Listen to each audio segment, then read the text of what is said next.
버섯거리 브라더스의 디렉터스 컷.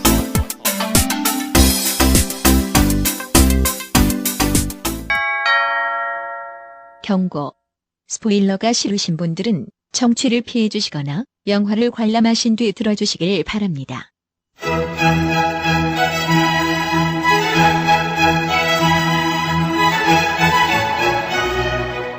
본 녹음은 코로나19 방역 지침을 준수하여 진행했음을 알려드립니다.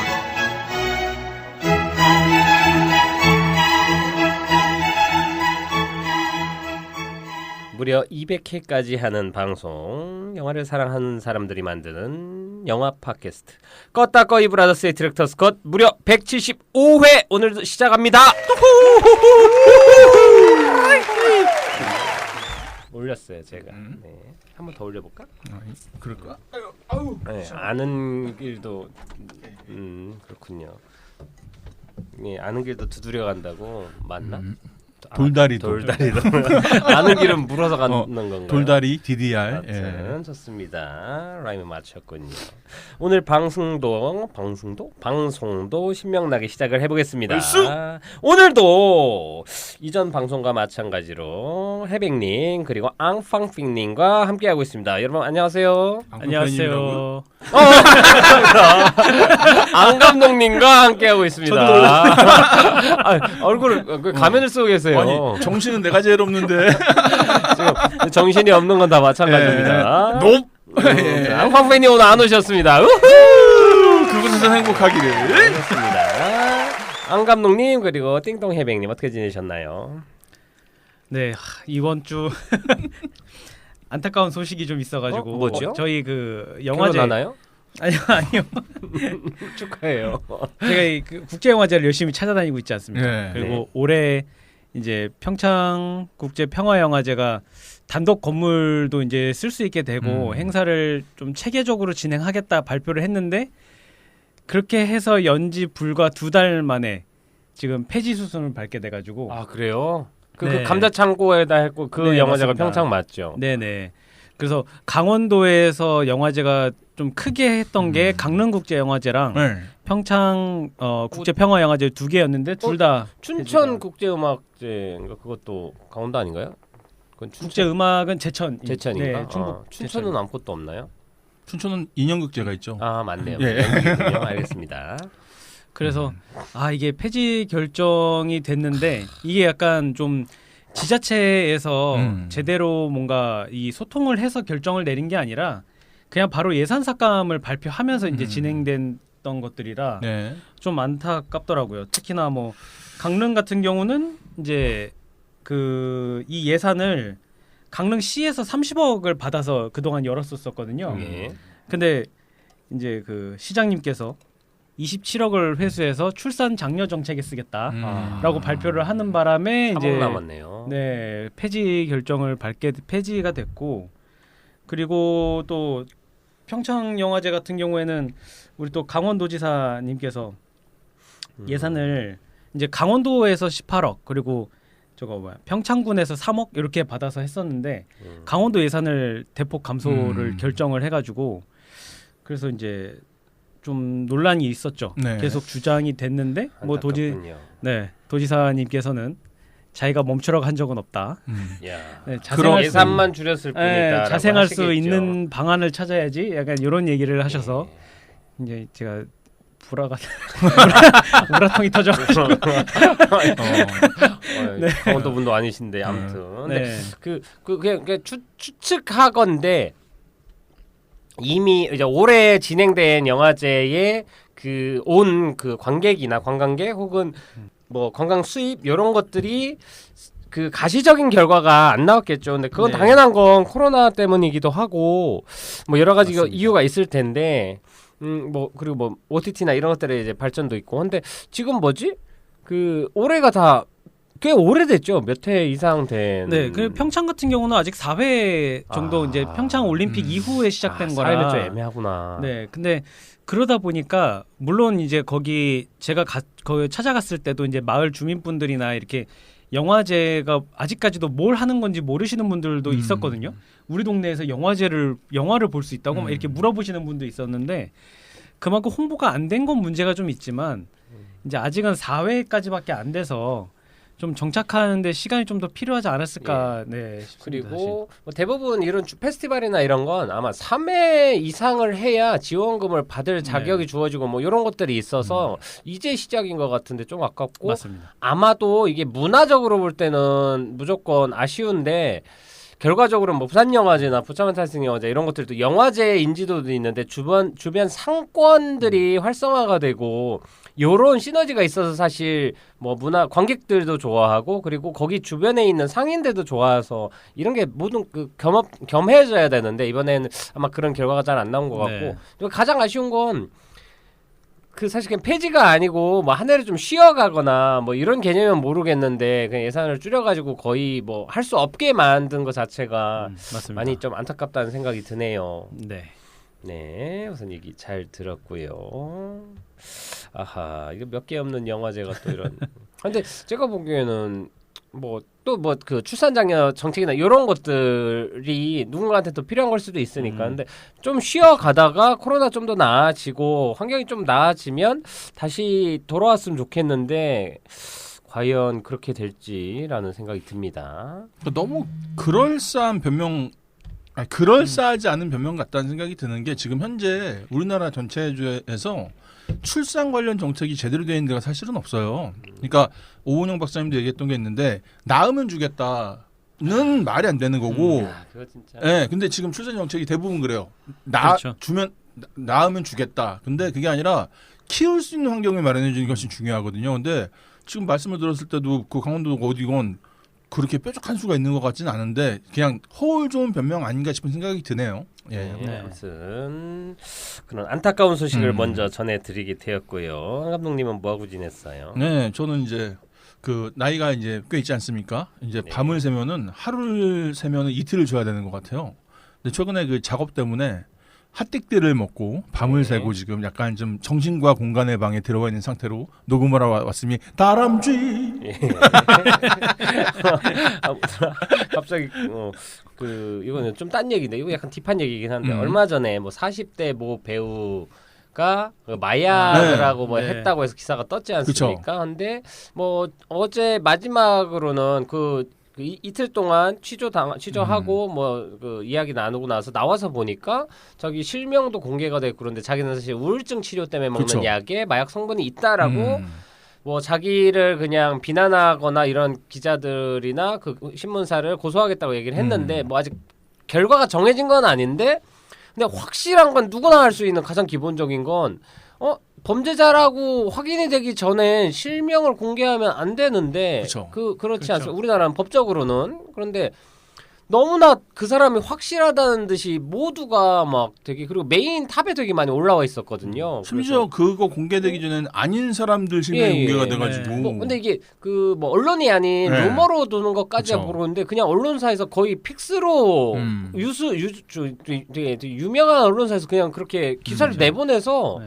그냥 다들 당연하다게 믿고 있잖아요. 그리고 뭐 후속 보도를 못 본 사람들한테 그렇죠. 그냥 마약 범죄자로 네. 생각을 하게 되니까 요거는 야 문제가 생각보다 이게 큰데라는 항상 생각이 들었어요. 연예계는 예외로 두고 있는 것 같아요. 이게 말이 안 되는 건데 그러니까 그냥 늘 옛날엔 그런 식으로. 그러니까 옛날엔 그래도 A, C 이런 걸 최대한 그리고 뭐 얼굴 모자이크나 이런 거 보호하는 기간이 있었는데 그 사건이 발생하고 바로 다음 날 처음에 그 익명의 기사들을 뜨다가 다음 날 바로 얼굴 공개되고 네. 거의 기정사실인 것처럼 그렇게 떠가지고 요거는 그러니까 요즘 그 어떤 트렌드나 좀 잘못되고 있는 그거에 네. 대해서 극단적으로 보여주는 케이스가 아닌가? 이거 그냥 한 명 인생을 망가뜨리는 거잖아요. 책임도 안 질 거면서 추세 자체가 하나만 걸려라예요. 요즘 보면은 뭐가 조금만 잘못되면은 일단은 소위 말하는 또 유튜브의 레카라고 하잖아요. 예. 그런 식의 행동들이 너무 그러니까 뭐라고 해야 되지? 너무 사람들이 잔인해졌어요. 무책임해지고. 뭐 어떤 전문직인 분도 네. 케이스 근데 너무 극단적인 케이스인 것 같아가지고 하여튼 했었어요. 그래서 저는 이번에 좀 그 개인 또 힘든 일 때문에 네. 우울증이나 이런 게 있어서 만약 그 배우의 말이 맞다면 고소해가지고 많이 좀 어떤 대가를 치르거나 인실 가야죠. 예, 해야 네. 됐으면 좋겠다는 네. 생각이 들었어요. 이게 그냥 인간적으로 도의적으로 이건 너무 무슨 성폭행 범죄자들 막 이런 막 옛날 조주빈 이런 엠번 막 이런 사람들도 익명성을 거의 지켜주려고 했었던 기억이 나는데 너무 억울하겠다라는 생각이 잠깐 들었고. 그래서 우리 시대 때 있던 말이 있죠. 시범 케이스. 아 맞습니다. 시범 케이스랑 보여주긴 해야 될 것 같아요. 그래서 근데 안 감독님이 갑자기 그 핫띠뜨 네. 의지한다는 얘기를 들으니까 떠올라서 원래 오늘 하려고 한 얘기는 40대인데. 아닌데 오늘 이야기하려고 오늘 하려고 한 얘기는 기쁜 소식입니다. 제 74회 에미상에서 에미야 고기 너무 짜다. 에미상에서 그 오징어 게임. 야, 오징어 게임 언제 오징어 게임이야? 아직도 몇 년 동안 지금 와, 그 장난 아니네요. 하여튼 네. 황동혁 감독 작품상, 이정재 주연 배우상 우선 축하드립니다. 이게 말이 안 되는 일이. 근데 뭐 전에부터도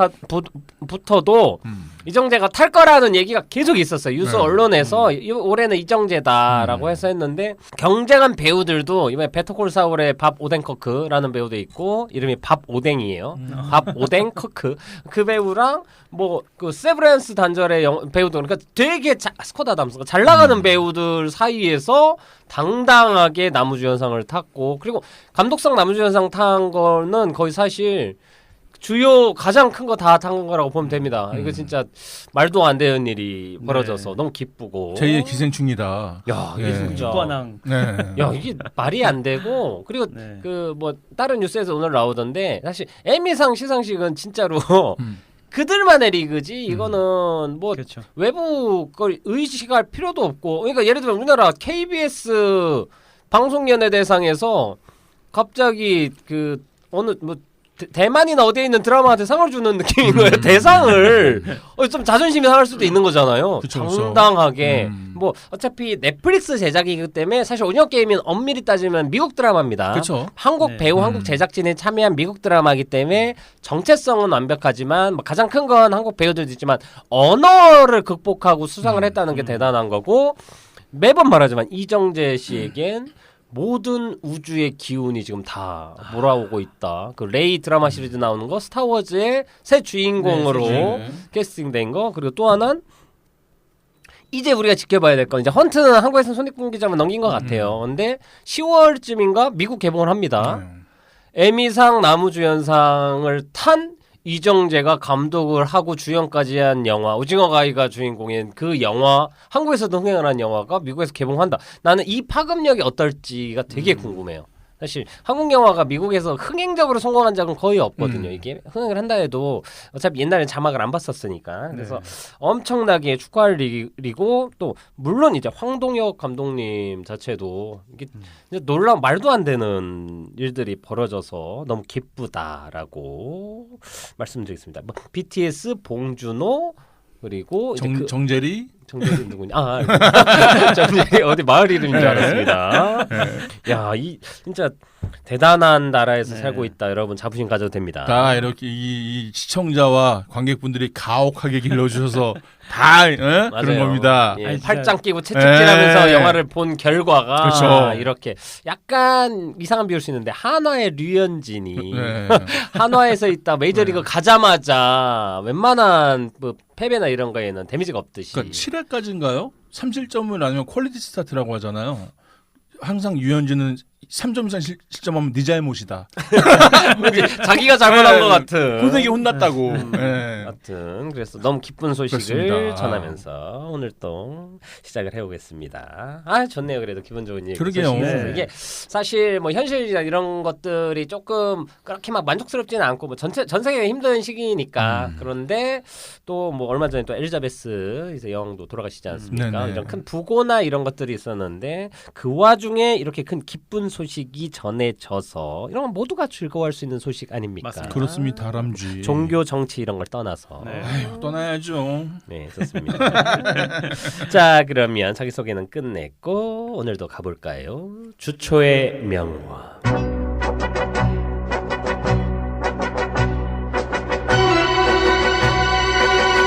네, 좋습니다. 저번 방송에는 이게 추천 유명할 사람들이 뭐 잘 보고 있는지 모르겠지만 안 감독님이 맨을 네. 추천했고 우리 루카스 미안 해병님 오늘 왔다 갔다 하네요. 옛날 루카스였습니다. 루카스 어디 있어요? 루카스 뭐가 문제죠? 그 우리 해병님은 그 오목소녀 예, 예, 추천해서 예. 저는 이제 오목소녀. 고스톱 살인을 예. 추천을 했었습니다. 사실 말로는 오목소녀였지만 박세환 씨 얘기를 했죠. 네, 예. 맞습니다. 다음에 박세환 씨 나온 영화 중에 뭐 주인공으로 나온 거 하나 하고 특집 한번 가시죠. 그래서 좋습니다. 왔으면 좋겠다. 예. 팬입니다. 그래서 예, 이번 주도 이제 추초의 명화를 시작하는데 추초의 명화 얘기하기 전에 좀 방송 개편에 대한 언급을 하겠습니다. 이제 개편을 하긴 할 겁니다. 그래서 네. 코너들도 좀 들어가고 뭐 요거저거 할 건데 180화부터 저희가 개편이 된 방송으로 무언가를 할 거라는 말씀을 드리겠고 그리고 그 개편 이후에 이벤트로 여기 있는 멤버들이 한 편씩 한 편쯤 자기가 꼭 했으면 좋겠던 영화, 뭐 옛날 영화든 요즘 영화든 한 편을 골라서 요즘 개봉 영화 아니어도 상관없습니다. 그 영화를 다루는 그 한 분 한 분의 좋아하는 영화를 다루는 시간을 가져볼 예정입니다. 자, 그럼 다시 본론으로 들어가서 추초의 명화 오늘 어떤 영화 가져오셨나요? 저는 사실은 이거를 방송에서 다뤘으면 했었는데 가만 생각해보니까 그걸 한 편으로 다루기엔 뭔가 좀 애매하더라고요. 뭐냐면은 이번에 개봉했던 보일링 포인트라는 영화. 이게 약간 정확한 정보는 아닌데, 그러니까 영화 관련 유튜버가 얘기했는데 실제로 원테이크를 촬영했다고 하더라고요. 그러니까 그 버드맨이나 예. 또 뭐 이런 원테이크 영화 있잖아요. 예, 예. 근데 그건 보통 이게 연결신이 있잖아요. 이렇게 사실은. 예, 페이크죠. 네, 근데 기술적으로. 이 영화를 보면서 계속 전 그 접점을 찾아봤거든요. 근데 없는 거예요. 끊어서 갈 수 있는 타이밍이 없어요. 그래서 되게 신기한데 이랬는데 이게 어쨌든 독립 영화고 또 하나 유명한 유튜버 영화 관련 유튜버가 이거 진짜 한 번에 찍었대요. 그래서 좀 놀랐습니다. 그리고 이 영화를 제가 추천드리는 이유는 최근에 본 영화 중에서 가장 숨가쁘게 이 영화를 봤어요. 왜냐면은 뭐 액션이 있는 것도 아니고 아무것도 아닌데 그러니까 영국에 있는 어느 유명한 레스토랑 주방에서라는 일이에요. 근데 그 안에서 그런 잘못된 사소한 실수들과 사람의 관계와 이런 게 쌓이고 쌓이면서 터지는데 그 안에서 그 관계의 긴박감이 있잖아요. 그게 막 사람을 되게 두근두근하게 만들더라고요. 그래서 1시간 반쯤 안 되는 거라 기억나는데 뭐 엔딩은 또 이게 또 이건 스포하면 안 되는 거라서 근데 진짜 이건 한번 시간 되시면은 꼭 한번 보셨으면 좋겠는 게 너무 흥미진진하게 봤어요. 그리고 한 번쯤은 저렇게 해보고 싶다라는 생각이 들더라고. 물론 그 기법을 제가 좋아하는 것도 있지만 참 한번 해봤으면 좋겠다는 생각이 들어서. 롱테이크로 뭘 찍어보고 싶다는 말씀이신가요? 그렇죠. 왜냐하면 그 짜임새가 굉장히 설계가 잘 돼 있어야 되고 또 하나가 제가 뭐 연극을 좋아하기도 하기도 하니까 그런 되게 영적 기법이 되게 아주 매력적으로 표현된 몇 안 되는 영화였어요. 여기까지입니다. 좋습니다. 보일링 포인트. 예. 끓는 점이라는 뜻이지요. 이 제목이 엄청난 의미가 있습니다. 그렇군요. 예. 좋습니다. 의식을 한번 보면 좋을 것 같고. 네. 우선 안 감독님 너무 재밌게 표현을 잘해주셔서 1점 주고 다다음 방송으로 픽스! 쿠폰 20개 모으고 탕수육. 177회는 보일링 포인트 픽스하겠습니다. 얘기를 맛깔나게 잘해주셨어요. 재미없어도 갑니다. 좋습니다. 우리 해백님. 쌍욕 먹는 거 아니야? 해백님 그럼 네 책이 예. 해백님 어떤 영화 저는 추천해 주실 건가요? 전에 한번 말씀드렸던 그 듀얼 나를 죽여라는 어. 게 요번에 그 왓챠에서 공개가 드디어 됐습니다. 그래서 왓챠. 네. 왓챠에서 공개가 됐기 때문에 한번 좀 보셨으면 좋겠어가지고 네. 좋습니다. 전전 방송쯤인가 저희가 네네. 그 판타스틱 영화제 갔다 와가지고 네. 해백님이 얘기를 했었습니다. 그렇죠. 듀얼하고 부제목이 뭐라고요? 나를 죽여라입니다. 나를 죽여라. 네. 예. 킬미. kill me up. 죄송합니다. 텐션 올리려다 보니까. 픽스 한번 해줄 때 되게 좋아졌어요. 자기가 골라줬다고. 자, 네. 듀얼은 아직 모르겠습니다. 네. 할지 안 할지 좀 고민 좀 해볼게요. 우리와 함께 갈 수. 점점점. 네, 아직 다룰 영화가 많기 때문에 네. 저도 그럼 숟가락 하나 올려보겠습니다. 오늘은 조금 복고로 돌아가서 제가 초반에 좋아했던 영화 중 한 편 그 고인 내셨지 토니 스캇 감독의 트루 로맨스라는 영화 추천드립니다. 어제 그 에미상에도 이제 거기서 여자 주인공입니다. 패트리샤 아케트라는 아름다운 여배우가 있는데 리즈 시절을 볼 수 있고 어제 그 요즘 드라마에 많이 나오시면서 어제 에미상 그 시상식에도 오셨더라고요. 그래서 되게 반가웠는데 크리스찬 슬레이터와 그 패트리샤 아케트가 메인 주인공이고 조연으로 막 브래드 피트 막 밝힘 엄청난 수도 없이 막 배우들이 엄청 많이 나옵니다. 그리고 요게 쿠엔틴 타란티노가 시나리오를 써서 이거 시나리오를 판 돈으로 찍은 영화가 저수지에게 드립니다. 예. 그래서 개가 진짜 저수지네. 개 좀 조용히 지해라. 아파트에. 예. 좋습니다. 그리고 OST가 좋죠. 아우 한스 짐머.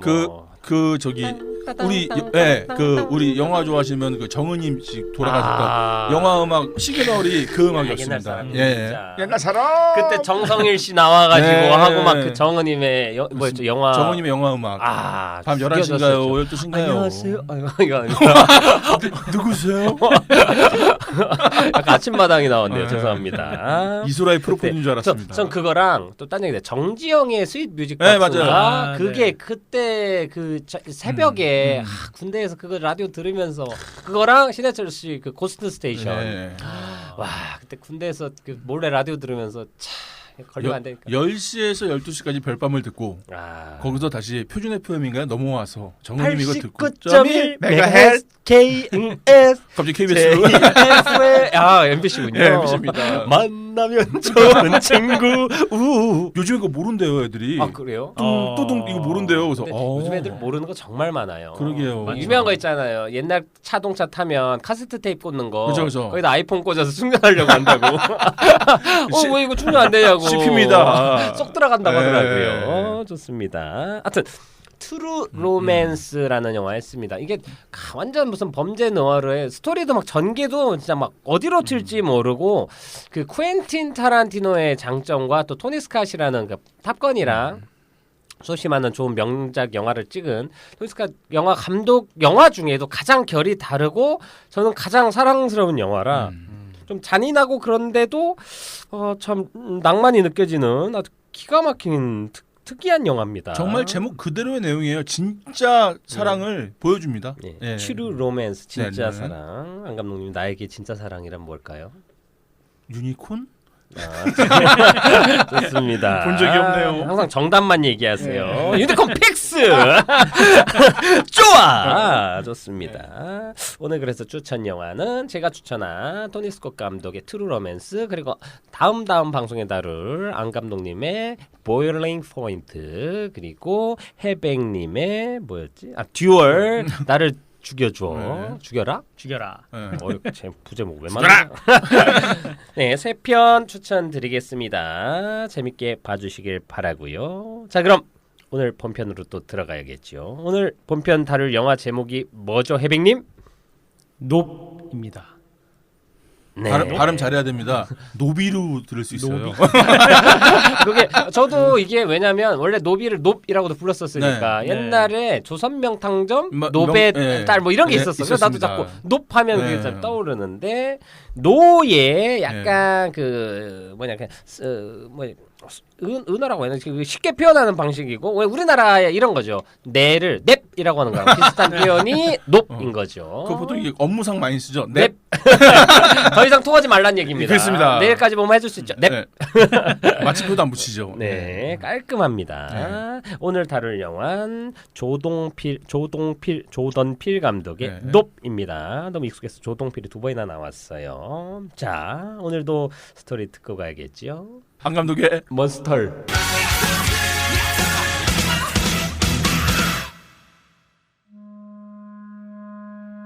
(6개월째) 움직이지 않는 구름 그 안에 뭐가 있을까? 그럼 있을까? 아방가르드하고 누베바그한 스토리가 시작된 다으. 네. 앙감님 1점 추가! 10점 모으면 소환 들어집니다. 10점 모으면 그 사람이 메인 사회 진행을 보거나 아니면 영화 한 편 고를 수 있는 기회를 드립니다. 앙감독님 3점 포인트 오늘 아니요, 추가했어요. 전 그냥 탕수육이요. 야, 장난 아닌데. 야, 연기와 아주 높? 야 잘한다. 네. 야 이거 야 고정가 픽스 앙팡패 썰었어요. 건 없어 이제. 앙팡패가 누구죠? 난 알지 못해. 좋습니다. 야 좋네요. 이게 아, 역시 경쟁 구도로 가야 돼 사람은. 네. 그리고 마일리지 쌓였습니다. 띵동 해백님도 분발해 주시고요. 분 바르시고요. 네, 그 스토리 잘 들었습니다. 감사합니다. 높? 맞아 뭐였죠? 네? 누베바그하고 아방가르드하고 뭐 이게 표천이드야. 이상 가셨습니다. 네. 아 그러니까 또 그 얼마 전에 그 누벨바흐의 가장 대표하는 그 작가이자 감독인 장리 꼬다르 감독님이 네. 며칠 전에 돌아가셨는데 삼각고인의 명복을 빕니다. 네. 네, 좋습니다. 영화 잘 이야기 들었고요. 아 영화에 대한 한 줄 평을 좀 들어봐야겠죠. 자, 앙팡패 오늘 약간 기대. 앙팡패라뇨. 핫택도 아니야. 마음속엔 자꾸 둘이 눈으로 대화하니까 나도 찾고 있잖아 누군가. 되게 이중 플레이하네. 놓치지 않아요. 네. 좋습니다. 헌터할게요. 우리 안 감독님은 그 한 줄 평. 조동필의 신념입니다. 높. 네. 신념. 조동필의 신념. 네. 이거 진짜 뭔가 불굴의 의지 같은 게 느껴지는 네. 멋진 한 줄 평이었습니다. 네. 그리고 우리 제 거 먼저 가죠. 제 한 줄 평은 깔끔하게 요약했습니다. 미지와의 조우 플러스 ET 플러스 조스입니다. 자 그리고 우리 해백님 한 줄 평. 네. 단순하게 보셔도 좋습니다. 단순하게 보셔도 좋습니다. It's so simple. 네. 네. 우리 이 감독님의 한 줄 평을 7글자로 지으면 스티븐 스필버그. 그렇습니다. 옆에 4글자 붙죠. 우라카이. 사자성어네요. 예. 그렇지요. 오른쪽에 있는 까이. 네, 뭐가 있습니다. 자, 우선 제 거 먼저 좀 얘기를 하면 저는 우선 영화 보고 정확하게 조스의 플롯들이랑 이게 떠올라요. 이게 뭐냐면 결국에는 뭐 스포일러 그냥 과감히 가니까 생명체 그 UFO라는 게 생명체라는 게 밝혀지는 지점부터 벌어지는 사건들은 조스에서 나왔던 장면들을 연상되게 하는 게 되게 많고 추격전도 그렇고 그리고 그 사람들이 엄청 많이 모여가지고 구경하려 죽는 거는 조스에서 거기 해수욕장 막으라고 했는데 개방한 다음에 막 집단으로 공격당하는 장면이 떠오르기도 하고 그리고 다 흡수해가지고 그 소화되고 있는 그 과정도 조스가 막 사람들 죽이는 막 그런 느낌이 떠오르고 그리고 영화에서는 조스에서는 소수들이 그 상어를 막기 위해 막 그 작살 같은 거 막 개조한 거 만들고 하면서 이들이 싸우지 않습니까? 이들도 소수가 작살을 카메라로 바꿨을 뿐이지 그리고 어차피 총을 쏘는 것도 샷이고 사면을 찍는 것도 샷이니까 그리고 그 뭔가 괴물이 등장하는 느낌이나 이런 것들이 조스랑 상당히 많이 떠올랐고 근데 놀라운 건 제가 이렇게 딱 해놓고 딱 보니까 이동진 씨도 조스의 플롯을 첫 번째로 언급을 하더라고요. 네. 이 영화가 뭐 떠오르면서 따라했네. 야 이게 누가 먼저인가? 그레이드가 내가 먼저야. 난 영화 개봉날 보고 썼어. 그러니까. 먼저 봤네 그 사람. 그 사람 시사회로 봤네. 들킴. 아무튼 하고 이게 그리고 또 하나는 우선은 미지와의 조우도 스티븐 스필버그인데 그거는 이제 외계인과 처음 만났을 때에 대해서 밝은 영화인데 이 영화도 외계 생명체와 처음 만났을 때의 느낌에 대해 다루고 제가 ET까지 넣은 건 그 이번 영화 보면 그 고릴라 있지 않습니까? 고디에서 네. 그 고릴라와 그 스티븐 연 아역이 주먹 네. 악수하기 전에 멈춰버리지 않습니까? 네. 사실 그건 저는 전체적으로 외계인이라는 존재에 대해서 부정적인 이미지로 만들어진 E.T. 같은 영화라고 생각을 하고 외계인이든 우리가 이해할 수 없는 미지의 존재든 그 둘이 손이 닿았으면 E.T.고 여기서는 닿기 전에 끝나버렸는데 아무튼 그건 전 E.T.에 대한 오마주나 역오마주라고 생각이 들고 요런 이야기들을 추측하게 된 게 이 영화에서 메인으로 다루는 게 영화의 기원이랑 그리고 저는 보면 계속 영화 만드는 사람들, 영화에 만드는 관객들에 대한 태도, 영화를 만드는 감독들의 어떤 영화 만드는 사람들에 대한 얘기를 계속 하는 걸로 보이는데 그리고 영화의 기원을 하면서 그 말 달리는 그 흑인 기수 얘기하지 네. 않습니까? 실제 있는 거더라고요. 근데 그런 얘기를 하면서 결국에는 내가 조던필일 때 영화 만들기 가장 사랑하고 영화 만들기에 처음으로 돌아갔을 때 특히 이런 장르 영화의 시작을 알린 사람은 누굴까라고 생각했을 때 조던필은 스티븐 스필버그를 떠올리지 않았을까라는 생각을 하면서 이런 대중 장르 상업 영화를 만드는 그 감독에 대한 오마주 내지는 이런 것들을 노골적 아니면 은연적으로 담아낸 것 같아서 저는 이렇게 세 가지 키워드를 합쳐서 한 줄 평으로 했었습니다. 저는 그래서 조스가 계속 떠올랐어요. 하고 사실 그 조스 볼 때 그 재미가 저는 계속 떠올랐어요. 장르물로. 근데 뭐 재미없게 본 물도 많더라고요. 이제 안 감독님은 아까 뭐였지 한 줄 평이? 조동필의 신념. 신념. 그럼 뭔가요? 신념은? 그러니까 저는 이건 영화를 얘기하는 영화라고 생각을 했어요. 근데 다만 좀 아쉬운 게 너무 많은 걸 담아내려고 한 게 아니었나. 왜냐면은 그 원숭이 침팬치? 그 장면도 그렇고 자꾸 가다가 자꾸 새길로 벗어나는 느낌? 이게 제일 컸는데 근데 저는 방금 뭐 E.T. 말씀하시고 그러셨는데 저는 그거였어요. 일단 이 사람 기본적으로 얘기하고 싶은 게 영화는 다양해야 된다는 얘기를 하고 싶어 했던 것 같은 게 저는 그 외계 생명체를 블록버스터로 봤거든요. 그러니까 블록버스터에 사람들이 다 먹히면은 다른 영화들이 살아날 수가 없어요. 그래서 그런 거를 생각했는데 근데 이거를 아까 조스 말씀하셨는데 저는 서부 영화 서사에 붙여봤는데 뭐냐면은 그 음악을 들어보시면은 서부 마카로니 웨스턴 시대 맞습니다. 음악들이 이 오마주처럼 나와요. 근데 재밌는 거는 사실 서부 영화에서 흑인은 소외된 존재거든요. 왜냐면 백인들이 이 서부를 이렇게 개척하는 지대니까. 그래서 근데 장고처럼 거꾸로 장고랑 나중에 용서받지 못한 자 정도 나왔을 네. 때나. 그러니까 외려 흑인이 서부 영화 서사를 가지고 영화를 얘기한다는 느낌이 드니까 이거 되게 재밌네라는 생각이 들더라고요. 그래서 그 먼지 속에서 말 타고 딱 서 있는 장면 보여주는 것부터 해가지고 그래서 네.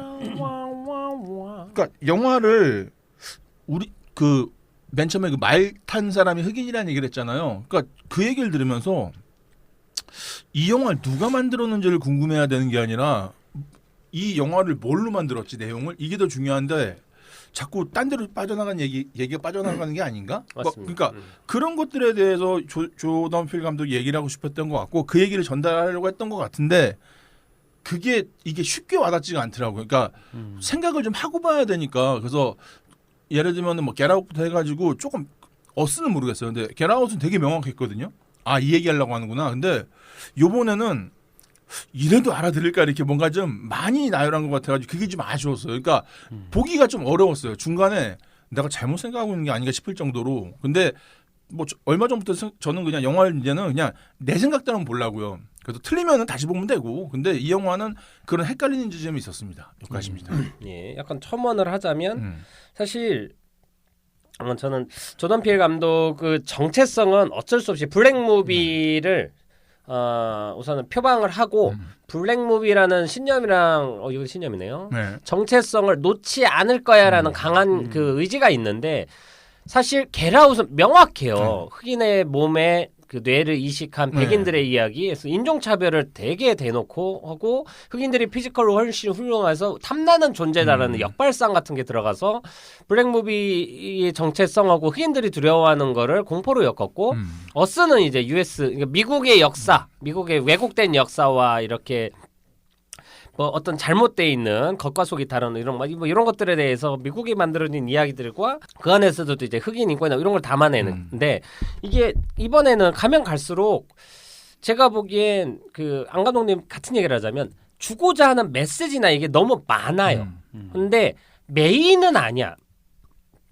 이번에도 제가 보기엔 블랙무비로서의 정체성은 영화의 시작은 어떤 사진 작가가 찍은 말이 달리는 사진 몇 개를 붙여가지고 요걸로 움직이는 사진을 만들었던 게 실제 그 루미에르 형제가 그 기차가 오는 거 찍기 전에 원래 있었더라고요. 근데 요거를 영화라고 볼 거냐 활동 사진을 볼 거냐에 대해서 조금 애매하긴 한데 여기서 어떻게 모티브를 얻어가지고 요걸 했고 우리가 흑인이 우리 여기에서도 이랬다라는 건 약간은 그 진짜 사실을 얘기하는 걸 수도 있지만 그냥 이 영화의 정체성이나 이런 거에 대해서 우리는 흑인 영화를 하는 거야라는 얘기를 하는 거를 영화 중간중간에도 들어가 있는데 사실 그게 메인 메시지나 아까 뭐 이 영화는 누가 말해도 장르 영화랑 영화 만들기에 대한 영화인데 거기에 이 메시지까지 들어가 버리면 사실 관객이 어떤 메시지가 스토리라인에 필요한 거고 어떤 메시지는 감독이 그냥 하고 싶은 얘기인지를 모르니까 이게 그 내가 보기에는 흑인 영화나 이거 스타일이라고 봐야 될 것 같아요. 그러니까 주성치 영화 스타일 항상 코미디나 과장된 연기를 하지만 스토리라인은 변주가 있지 않습니까? 근데 이 스타일마저도 조던 필에 대한 기대치랑 이 사람이 막 천재라고 너무 우리가 해놓으니까 요거마저도 다 메시지로 파악을 해서 요걸 모르면 영화를 볼 때 안 될 것 같은 것들이 생기니까 혼란스럽게 느껴지는 것 같아요. 그러니까 포커싱도 안 되고 그리고 영화에 대한 태도도 솔직히 말하면 안 감독님은 이제 블록버스터라고 얘기를 했고 저도 그거 동의합니다. 그런데 저는 하여튼 영화 만드는 사람들이 한 숭고한 행위들이라고 저는 생각을 해요.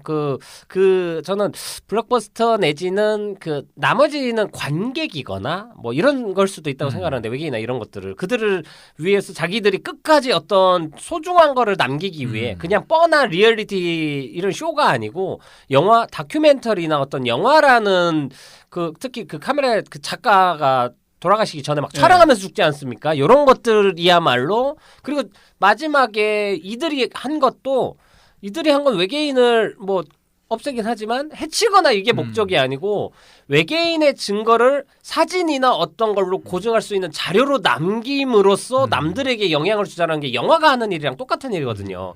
그런 걸 하고 나서 끝내기 때문에 막 그 영화에 대한 이런 것들이 있는데 사실 이게 명쾌하게 잘 안 들려요. 네. 왜냐 괴물이랑 싸우는 얘기하면서 영화 만드는 얘기를 하면 이게 누군가한텐 야 기발하거나 은유가 좋단데 누구는 괴물이랑 싸우는 거 보고 싶은데 자꾸 딴 얘기하고 막 그러니까 나 괴물이랑 싸우는 거 더 보고 싶은데 그래서 관객들의 니즈랑 이런 거에서 잘 모르게 되고 그러니까 너무 그리고 심오한 영화처럼 느껴지는 그중에 또 하나는 그 원숭이가 나오는 에피소드들이 들어간 게 저는 좋았는데 사실 그게 들어가서 사람들이 더 헷갈려졌어요. 그렇죠. 저 원숭이가 외계인인가? 막 이게 이상한 메시지들을 자꾸 생각하게 되니까 뭐 그거에 대해서는 전 뭐 해석의 여지는 많고 이따 또 얘기를 할 거라고 생각을 하고 아무튼 또 이따 얘기해야 되니까 우리 해백님은 네, 저는 그냥 영화 처음 볼 때의 느낌 그대로인데요. 그러니까 영화라는 게 사실 처음에 보면은 스토리밖에 잘 눈에 안 들어오잖아요. 맨 처음에 볼 때는 그리고 한 번 더 봐야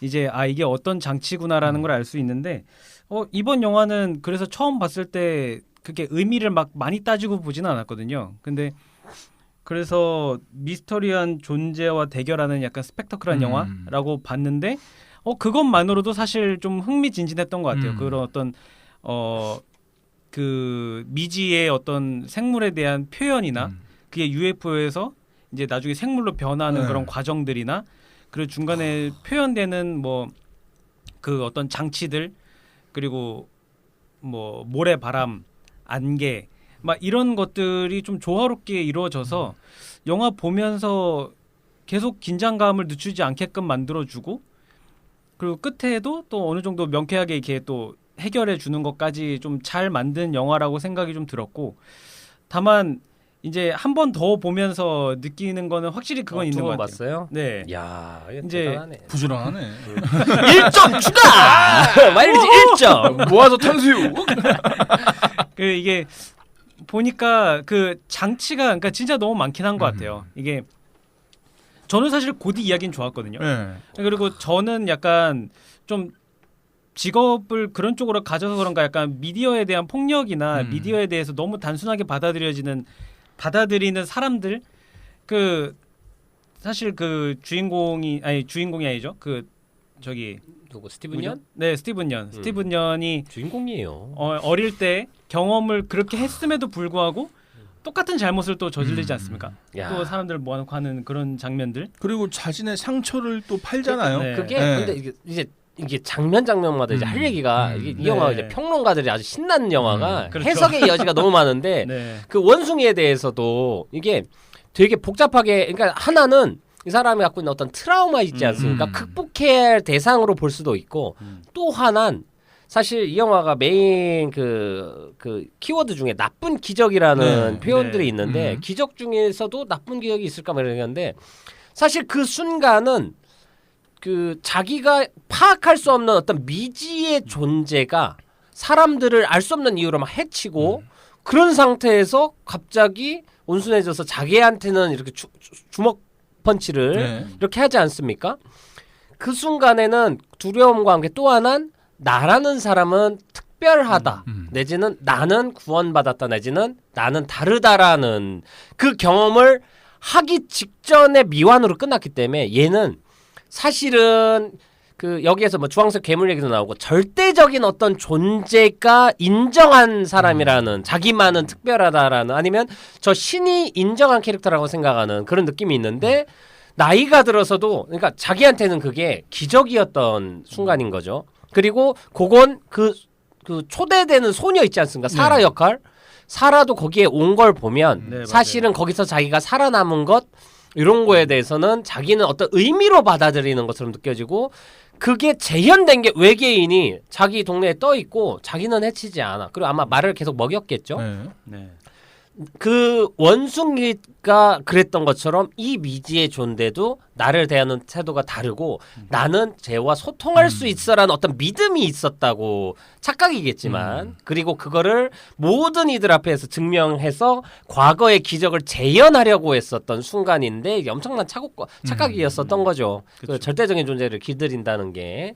헌데 그러니까 그래서 그 장면에 대한 해석이나 이게 어떻게 되냐에 따라서 맨 마지막 장면을 보면 그 괴물이 죽는 게 그 스티븐 연하고 둘이 만나서 걔를 먹었다가 터지고죠. 그러니까 결국에는 원숭이랑은 손 터치가 안 됐는데 둘이 터치가 되는 순간 뭔가가 종료되는 느낌이라고 해야 되나? 뭐 부정적으로 죽긴 했지만 그렇기 때문에 이런 것들에 대한 이제 해석이나 그런 것들이 얼마든지 다양하게 해석을 할 수 있다라는 생각을 하면서 이런 걸 누군가 재밌어하고 네. 사실은 없으면 훨씬 명쾌한 영화가 될 수도 있는 헷갈리죠. 막 그러는 좋은 영화라고 저는 생각을 하고 뭐 갑자기 하여튼 그 해병님 얘기 끄는 것 같긴 한데 하고 이어주세요.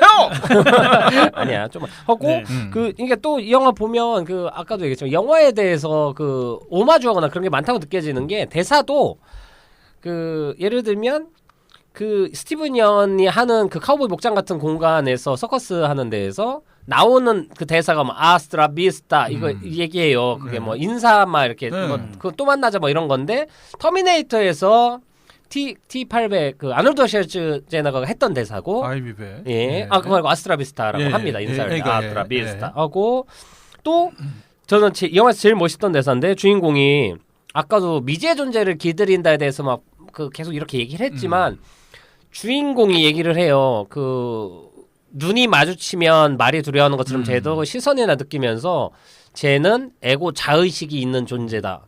자의식이 있는 존재는 길들일 수 있다라는 대사를 하는데 사실 요거는 프레데터에서 피를 흘리는 존재는 죽일 수 있다라는 대사가 있거든요. 저는 요런 그 되게 대표적인 상업 영화에 대한 대사에 대한 오마주처럼 느껴져가지고 이 영화의 이제 태도나 이런 것들을 좀 눈치를 챘다라고 말씀을 또 드리겠습니다. 하고 사실 그 뭐 장면에 대해서 좀 얘기를 하고 싶은데 그건 조금 이따가 후반전에서 좀 나누도록 하고 전설의 교양으로 잠깐 들어가겠습니다.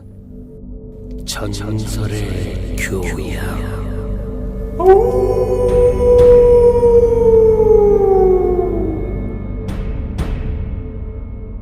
높 2022년 작품이고요. 장르 미스터리 130분입니다. 8월 17일 개봉했네요. 한국에서 흥행 못했어요. 안타깝지만. 감독 조던필하고 주연 다니엘 칼루야, 케케 파머, 스티브 연, 마이클 윈콧 등등이 나옵니다. 다니엘 칼루야 전 진짜 좋은 배우다라는 생각을 다시 한번 그 모자 눌러 쓴 모자 있지 않습니까? 되게 대충 쓴 모자. 얹어 쓴 모자죠. 난 그게 왜 이렇게 얹어 쓴 아니.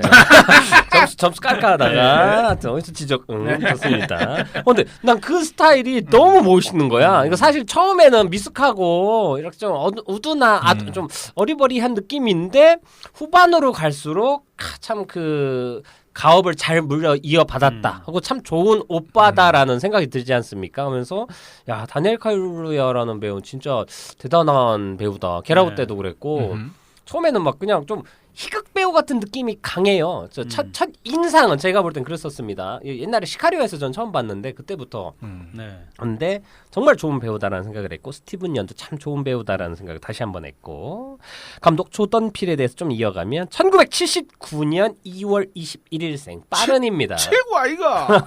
빠른입니다. 네. 7, 8들이랑 학교 같이 다녔어요. 그러니까요. 한국이었으면. 그렇습니다. 키 171 작은 편이군요. 2018년 아카데미 시상식 각본상 상 많이 탔어요. 얘기 안 해도 될 것 같고 개봉작 영화를 보면 배우로 시작을 했습니다. 하고 우선은 방송을 얘기를 해야 돼요. 키앤필 쇼라는 이게 정식 큰 채널은 아닌 걸로 기억하는데 작은 케이블 채널이나 이런 데서 만든 코미디 시리즈입니다. 그래서 조던 필하고 무슨 마이클 킹가 하는 게 있습니다. 옛날에 그 오바마 대통령 옆에서 분노 통역사라고 기억나시나요? 분노 대변인이어가지고 그분이 이제 키앤필에서 이제 둘이 파트너인데 둘이 그 같이 그 예능입니다. 그래서 인터넷에서 검색하면 반전으로 유명한 영상이나 아니면 흑인 두 명이 막 슬랭하면서 막 싸우다가 둘이 계속 스킨십하다가 둘이 손잡고 가는 이상한 그런 되게 웃기는 꽁트 같은 걸 재밌어요. 센스가 장난이 아니지요의 작가이자 연출이자 배우로 활동을 하다가 영화는 이제 미트 페이런트 3에서 조연으로 출연을 했고 그 다음에도 뭐 이런저런 영화에 나오다가 처음으로 각본하고 제작을 하고 주연까지 한 영화가 이제 키앤필이 둘 다 나오는 키아누라는 영화입니다. 고양이가 나와요. 고양이를 그 유기고양이, 길고양이 같은 거 한 마리 죽었는데 너무 예뻐서 얘가 그 고양이 이름이 키아누고 그 고양이와 관련돼서 벌어진 에피소드인데 이 고양이의 목소리를 키아누 리브스가 했습니다. 실제로. 키아누. 그렇습니다. 그런 에피소드가 있고요. 그리고 이제 문제작 2017년에 처음으로 이제 감독을 한 영화 사실 다들 기대를 안 했어요. 코미디 작가 감독 출신이 공포 영화를 감히 이랬는데 사실 개봉했을 때 난리가 났었습니다. 이거 충격적인 데뷔작이고 뭐 그 루슨 토마토 같은 평도 아주 좋았고 관객들도 엄청나게 많이 든 한국에서 214만 들었네요. 하여튼 겟아웃 보고 재미없었다는 사람 거의 못 본 것 같아요. 제 주변에 하고 다들 와 너무 좋았다고. 아무튼 그 영화로 스타 감독이 돼버리고 나서 이제 블랙 클랜스맨이나 뭐 이런 영화들 제작을 또 했고요. 그 흑인 영화들 나중에 뭐 캔디맨도 각본 제작을 하면서 공포 영화들 같은 블랙 무비에 대해서 계속 영향을 끼치고 있는데 2019년에는 두 번째 감독작 어스를 만듭니다. 지금 이대로 모르시는군요. 어스. 아니요. 아는데 멜로디가 틀린 것 같아가지고 지금 이대로 이거 아니에요? 리메이크? 워후워후 예 이젠 헤어져야 져야 해 해 음악이 멈추면 지금 이대로 솔솔라 솔파 레미파솔라 모릅니다. 저 음치 박치입니다. 아는 노래인데 이렇게 헷갈릴 수가. 워후워후 이러면 다 할 줄 알았는데 찾아봐야겠네요. 옛날에 유채영 씨 잘 나갔어요. 맞습니다. 스님 이런 어스라는 영화 137만 받고 이 영화도 충격적인 반전과 함께 꽤 흥미진진한 이야기가 펼쳐졌는데 겟아웃에 대한 기대가 너무 커서인지 조금 아쉽다 서운하다라고 생각했던 분들이 많지만 그래도 소포모 징크스까지는 아닌 것 같은 훌륭한 작품을 보냈고 그 다음에 토이스토리 4에서 버니 캐릭터 목소리를 했는데 이때 아마 키아누 리브스가 어떤 마초 라이더 역할로 나왔었는데 그것 때문에 연이 닿아서 성우로 출연한 게 아닌가 싶네요 라고 추측을 해보고 그리고 이제 세 번째 작품 2022년 8월 17일에 높으로 돌아왔습니다. 높에 대한 평가와 흥행은 우선 한국에서는 완전 망했어요. 우선 안타까운 건 개봉하자마자 개봉관을 거의 못 잡았어요. 이게 왜 그렇게 됐는지는 뭐 저는 영화 관계자 아니니까 잘 모르겠지만 안 될 거라는 게 있었겠죠. 그래서 좀 아쉽다라고 생각하지만 뭐 이동진 평론가를 필두로 한 수없이 많은 평론가들은 되게 극찬을 하는 그리고 이 감독도 극찬을 한 그런 영화고 좀 참고해야 될 거 이번에 넷플릭스에서 웬델 앤 와일드라는 그 옛날에 그 크리스마스 악몽 그거 이름이 지미 하여튼 그거 만든 작가가 있습니다. 그 클레이 애니메이션 같은 만드는 그 거장인데 그분하고 이제 그분이 이제 그 디자인을 연출을 하고 그 뭐냐 조던 필이 연출을 한 그 극이랑 그 극작을 한 그 애니메이션 같은 작품이 넷플릭스 공개가 됩니다. 공포 관련된 내용인데 요거 좀 기대하고 지켜보고 있습니다. 조만간 공개가 될 거예요. 오늘 전설의 기용은 이 정도 하겠습니다. 호호. 좋습니다. 뭐죠 이 맥 빠지는 소리는 둘 다 감점.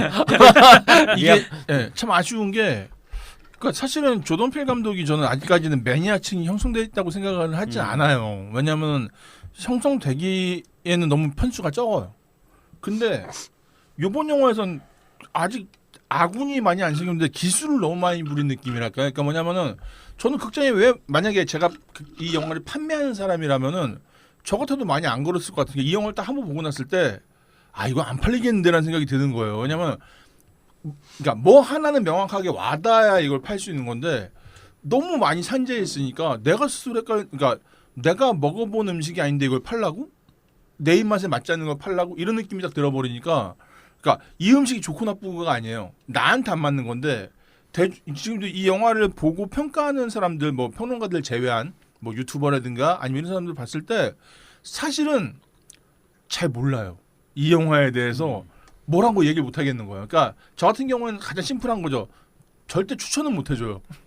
네가 겟아웃을 재밌게 바꾼 나발이건 이 영화는 추천 못 해줘. 근데 네가 조던필을 좋아하면 봐. 근데 내가 보라고 말은 못 하겠어. 이 정도 수준의 영화거든요. 제가 봤을 때는. 그러니까 그게 참 어렵더라고요.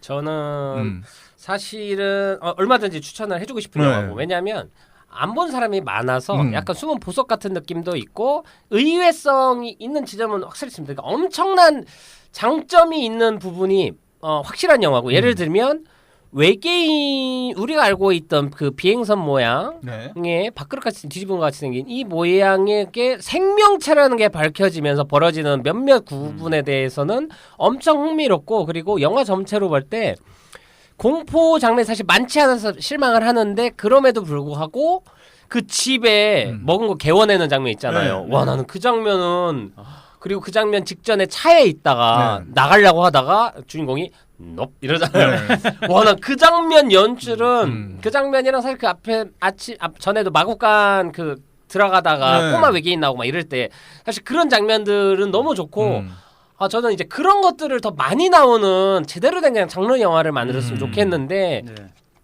아무튼 너무 좋지만 그거 하나로 영화 전체의 시간이나 그런 거를 만족시키기 좀 아쉽지만 그럼에도 그런 장면은 보석 같다라는 얘기를 하고 싶고 저는 제가 생각하는 건 이 영화뿐만 아니라 조던필 감독에게 가장 우려되는 건 하나예요. 확실한 건 천재도 맞는 것 같고 영화를 정말 재밌게 잘 만들고 어떻게 연출하면 사람들이 놀라는지도 알고 그리고 아는 것도 많고 한데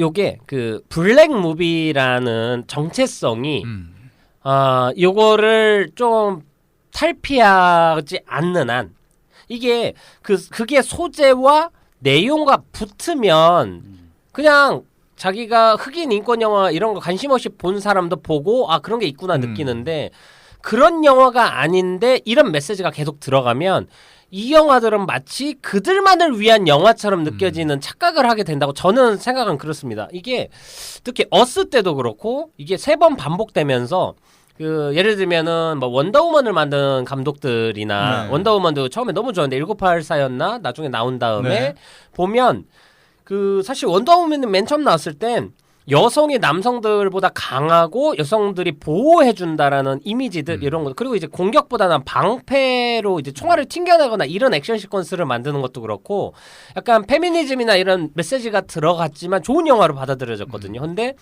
이 편에서도 아니면 또 이제 캡틴 마블이나 이런 그 여성 캐릭터가 나오는 영화에서 항상 여성주의들의 표방 그런 메시지가 들어가면 들어갈수록 일반 대중은 이 시리즈나 이걸 만드는 감독은 결국엔 여성주의 안에 있는 그들만을 위한 영화를 하는 것처럼 보이게 돼서 이게 그들은 더 좋아할 수 있지만 그 외에 있는 사람들은 튕겨나갈 수도 있다고 저는 생각을 해요. 이게 영화는 엄청나게 많은 자본이 들어가는 거고 소수만을 위한 영화를 만드는 건 그건 독립영화나 예술영화에서는 할 수 있겠지만 대중영화에서는 지양해야 되는 가치인데 제가 보기엔 조던필 영화를 3편째 보고 제가 느낀 건 저런 메시지들을 조금 탈피하고 그냥 대중 영화로만 만들고 주연 배우들이 그냥 유색 인종들이거나 이러면 될 것 같은데 그런 것들이 조금씩 왠지 누군가를 위한 영화처럼 보이게 만드는 게 느껴져서 저는 좀 이런 것들이 이제 조던필 감독의 제안처럼 느껴지고 블랙팬서 2 이번에 나오지 않습니까? 네. 그 영화가 나올 때는 이런 제가 갖고 있는 그냥 어떤 뭐 오해일 수도 있는데 이런 거에 대해서 확인이 될 것 같아요. 그 영화를 만든 태도나 요거를 보면 그리고 관객들의 느낌을 보면 이런 것들에 대해서 좀 더 확실해질 것 같다는 제가 생각을 하고 있습니다. 그러니까 이게 아까도 말씀드리면 스토리 자체는 사실 괜찮고 소재도 그 UFO를 생명체로 뒤바꾸면서 벌어지는 일들이나 이런 구조적인 것들은 재밌거든요. 잘 됐는데 그러니까 이 스토리에 만약에 더 신경을 더 써서 이 생명체에 대한 어떤 공포감을 더 심어주고 만약 이렇게 갔으면 더 좋았을 뻔했는데 이게 이제 고디 얘기, 그러니까 장면마다 의미하는 게 다 많은데 그래서 이걸 다 합쳤을 때 그럼 뭘 원하는 거냐를 보면 이게 좀 어려워지는 거죠. 분석을 하면 할수록. 그러니까 아까 저처럼 뭐 미디어에 대한 뭐 폭력성이나 그런 나쁜 기적에 대한 거를 볼 수도 있고 또 흑인에 대한 또 이야기, 뭐 차별이나 이런 거에 대한 얘기도 들어 있고. 그리고 사실 그 여성주의도 있어요. 그 여동생이 원래 진자켓이라는 말을 먼저 자기 말이 있고 길들였고 촬영 현장에 데려가기로 했는데 여자라는 이유 때문에 오빠한테 기회를 줘버렸잖아요. 그 스콜피온 킹 어차피 출연도 못하고. 근데 그런 거는 또 약간 어떤 그 다양한 메시지를 다 담아내고 있는 영화다 보니까 사실은 이게 다 그러니까 특히 모든 거 다 막 알고 싶어하는 사람들 있잖아요. 영화 끝나고 막 검색해보고 막 이런 사람들한테 즐거울 수도 있는 한편으론 그 테넷처럼 따라가다가 어느 순간 놓는 영화일 수도 있어요. 너무 많은 정보들이 있고 왠지 내가 죽었다 깨도 모를 것 같은 내용들이 있으면 왠지 오히려 멀어지는 효과도 있다라고. 차라리 모르면 괜찮죠. 알 것 같아. 근데 몰라. 특히 대부분은 그 원숭이랑 또 할아버지가 얘기하잖아요. 그 갑자기 시 읊으면서 주황색 그 식인종 원주민에 대한 이야기. 그 뉘앙스는 식인종이 다 죽였는데 자기만 죽이지도 않고 그 식인종은 왜 눈에 뭐에 그런 되게 기괴하고 무서운 모습이었다 뭐 이런 내용인데 그거는 뭐 절대적인 존재에 대한 얘기고 기괴한 모형이었다는 뭐 그 UFO 그 괴물에 대한 뭐 은유일 수도 있고 그런데 하여튼 이런 것들이 영화를 조금 멀어지게 하는 건 사실이 있다라는. 그러니까 뭔가 전에도 말씀드렸는데 뭔가 표방한다는 거는 책임을 져야 돼요. 그러니까 사실은 그런 뭐 블랙무비 이렇게 흑인의 인권이나 이런 거에 대해서 최소한 2번 이상 얘기했다면은 3번째는 오해받아도 할 말 없는 거예요. 그리고 그거는 깔아놓고 보게 돼 있어요. 근데 잘 모르거든요, 사실. 그러면은 설명을 해줘야 되는데 예를 들면 전에도 말씀드린 것 같은데 예를 들면 나 베지터리언이야. 그러면은 그래 하고 넘어갈 수 있는데 일반인은 베지터리언이 그 9단계가 있다는 걸 몰라요. 그리고 전에 말씀드렸던 것 같은데 이제 지역적 베지터리언도 있다고 하더라고요. 그러니까 그냥 나는 뭐 계란까지 먹어. 나는 뭐 소까지 먹어. 우유 먹어. 근데 난 파리에서는 안 먹어. 이게 생겼대요. 그러니까 내가 충격을 먹은 거예요. 뭐지? 그러니까 아니 그러면은 폰 바꿨네. 그걸 우리가 어떻게 이거를 그러니까 이자 난 채식주의자야. 그러면 그냥 쉽게 이해를 하는데 그 안에 단계가 있다는 거, 또 발전돼 나가고 있다는 걸 모른단 말이에요. 그러면 나는 표방하는 사람이 알려줘야 된다고 봐요. 근데 블랙무비도 마찬가지라는 생각을 하는 거죠. 물론 그런 차별에 대해서 알고는 있어. 근데 너 계속 그 얘기하고 있는 거야? 아니면 얘기를 해줘야죠. 이번엔 그 얘기를 안 했어라고 하는데 그러는데 안 해버리면은 영화 보면서 계속 잠깐만 그 얘기인가 얘기하다 보면은 쉬운 것도 못 찾아가게 되더라고요. 그리고 또 중요한 건 제가 지금까지 지켜본 조던필 감독은 절대 그 흑인 영화를 만드는 감독으로서의 정체성이나 작가로서의 걸 놓치지 않을 겁니다. 이 사람은 망하더라도 요건 버리지 않을 거예요. 신념이라고 아까 얘기했던 것처럼 그 중요한 가치고. 근데 하여튼 요게 저는 이제 양립하기 힘든 가치라는 거죠. 모두를 포함하는 것과 그리고 요거는 버리지 않는 게 이번 색깔일 수도 있는데 요거에 대해서는 하여튼 제가 보기엔 조던필 감독에게는 항상 딜레마로 남을 것 같다라는 생각을 하고 또 잠깐 영화 얘기로 들어와서 장면에 대해서 그 사람들이 이 영화 보고 많이 얘기하는 게 마지막에 오빠가 거기 말 타고 딱 멋있게 서 있지 않습니까? 네. 그리고 또 위에도 연더라고 네. 이번에 이준익 감독님이 티빙에서 네네네. 하는 드라마 제목이고 저 너머 세상 이런 연더라는 뜻인데 그 장면을 보고 오저희가 죽었다.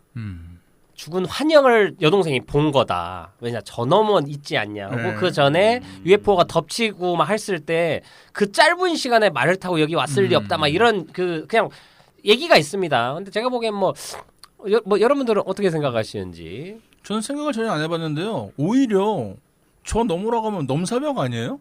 죽었다는 개념보다 더 월등한 계급 아닌가요?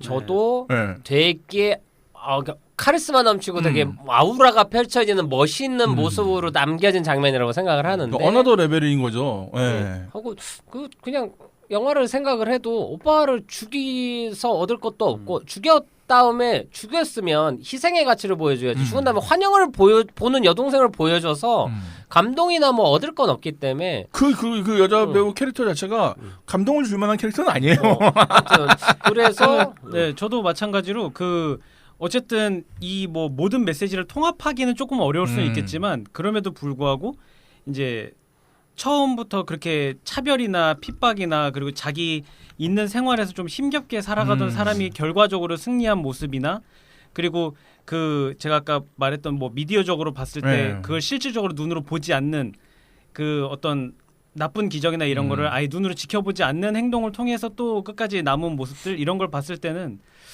약간 좀 승리자, 살아남은 맞아요. 자의 모습을 좀 보여주지 않나라고 네 저는 그렇게 봤습니다. 그리고 영화 메시지로 볼 땐 되게 이게 흥미로운 게 아버지가 이제 우리는 이제 목장 마을 장사 같은 게 이제 뭐 뒷전으로 가지만 그래도 우리는 언제든지 다시 헐리우드에서 메인이 되고 이게 부흥을 할 거다라고 그리고 영화 산업 안에서 이 말을 이용한 걸로 성공할 거다라고 했는데 이 남자 주인공은 말을 타고 말을 잘 조련한 상태에서 위기를 벗어나고 결국에는 이들이 찍은 어떤 사진물로 이 사진으로 이제 오프라 윈프리 쇼도 나갈 때고 돈도 벌 테니까 아버지가 바랬던 꿈을 이룬 사람이 된 거예요. 그거랑 또 하나는 여동생과의 어떤 오해가 있었는데 그걸 극복하고 다시 친해진 그래서 마지막에 그거는 짜잔 오빠야 그러니까 되게 멋있는 왜냐면 끝까지 지켜주는 오빠였고 처음에도 뭐 결국에는 둘의 오해는 진자켓이라는 첫 말을 오빠한테 뺏기고 현장에 가면서 이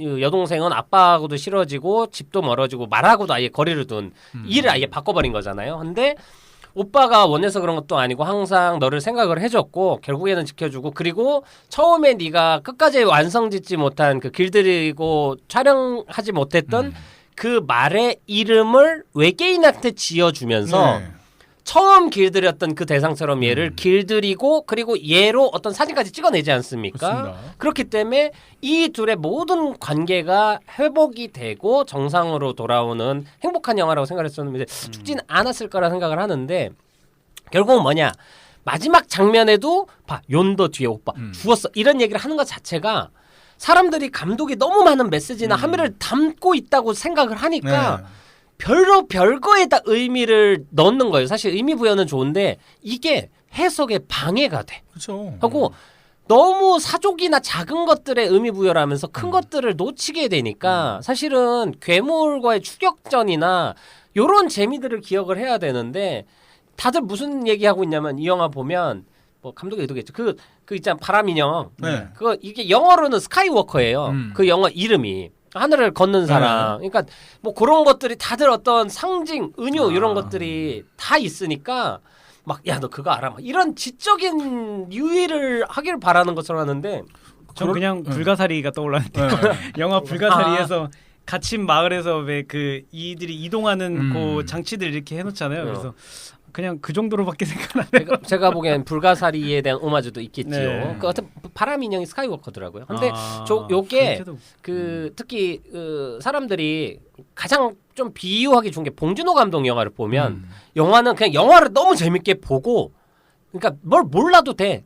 집에 가서 알아보면은 어떤 해석이나 여지들이 많아서 뒤늦게 막 요게 어떤 밈이나 재미처럼 이렇게 게시판 문화처럼 이렇게 생기는 건데 반대로 마치 그런 거를 하기 위해 존재하는 영화처럼 제가 보기엔 그래서 약간 배랑 배꼽이 바뀐 느낌. 그러니까 선호가 바뀐 거죠. 예, 그런 느낌이 드는 영화라서 전 모르겠습니다. 저는 재밌게 봤지만 이런 것들이 항상 함정으로 남았던 게 아닐까라는 그냥 흑인을 못했으니까 하고 막 아이맥스로도 찍고 이게 작은 영화는 절대 아니거든요. 그 시각적인 효과들도 그렇고 그러니까 이게 저기 있어요. 예전에 지금은 사실상 해체된 상태지만 공유롭이라는 팀이 있잖아요. 아 네. 좋죠. 거기서 예전에 앨범에서 그때 당시 인더스트리얼 락이라는 장르가 되게 유행을 해가지고 그거에 대한 비판을 하기 위해서 만든 곡이 있어요. 근데 그 곡을 인더스트리얼로 만든 거예요. 아 좋네요. 아 좋은 게 아니라 이상한 거죠. 아 모순이군요. 네, 그러니까 뭐냐면은 저 일부러 그런 거 아닌가라는. 일부러 그랬어요. 네. 일부러 그랬는데 그게 실험적인. 효과적이지 않다는 거죠. 그러니까 야 블록버스터 영화 다 별로야라고 블록버스터를 만든 거예요. 그럼 보는 입장에서는 이상하죠. 뭐지? 저게 나쁘다며. 근데 이 영화에서 제가 헷갈리는 게 그 영화에 대한 얘기건 흑인에 대한 얘기건 뭐건 일단 SF적인 서사를 가져왔단 말이죠. 그리고 공포영화 서사도 가져왔고 영화에 대해서 충실하게 뭔가 다 나왔는데 다 보고 났을 때 예를 들면 헤어질 결심을 제가 좋다고 말씀드렸던 이유가 그잖아요. 원래 감독의 의도가 보여요. 그리고 다르게 해석해도 얼추 다 들어맞아요. 그게 난 되게 좋은 영화로 생각을 하는데 이 영화는 분분한 거예요. 뭘 얘기하면은 아 그거는 그렇지 않나? 그렇지 않나? 그러니까 이게 생각하는 영화를 만든 게 그러니까 선호가 바뀌었다는 그게 딱 적합한 표현인 것 같아요. 너무 이게 어려워요. 맞아요. 사실 뭐 아까부터 계속 얘기하지만 사실 블랙무비나 이거는 정체성이고 약간 곁들이는 거지. 이게 또 메인으로 드러난 내용은 아닌데. 그죠. 하여튼 그거는 조던 필한테 중요한 것 가치인 것 가지고 계속 얘기를 했던 거고. 하고 이게 아까도 안 감독님 얘기 들으면 이렇게 해석이 달라져도 상관이 없는 거는 대부분 뭐 열린 결말이나 이런 그렇죠. 것처럼 여지를 주는 건 좋은 건데 이 영화는 예를 들면 가장 좋은 예로는 이제 스티븐 연 캐릭터의 행동들이 해석을 어떻게 하냐에 따라서 조금 이해가 도저히 안 될 수도 있고 개연성이나 납득이 안 되고 헷갈리게 만드는 요소가 돼버리는 거예요. 이게 상식적으로는 트라우마일 것 같은데 어떤 경외감이나 이런 게 생긴 것처럼 캐릭터가 보이는데 그 지점이 뭔지에 대해서 사람들이 그 고디 그 쇼 자체에 대한 감흥을 그리고 스티븐 연이 느낀 것들이 되게 특별한 케이스이기 때문에 사람들이 되게 헷갈리고 또 그 신발 서 있지 않습니까? 네. 나쁜 네. 기적. 근데 네.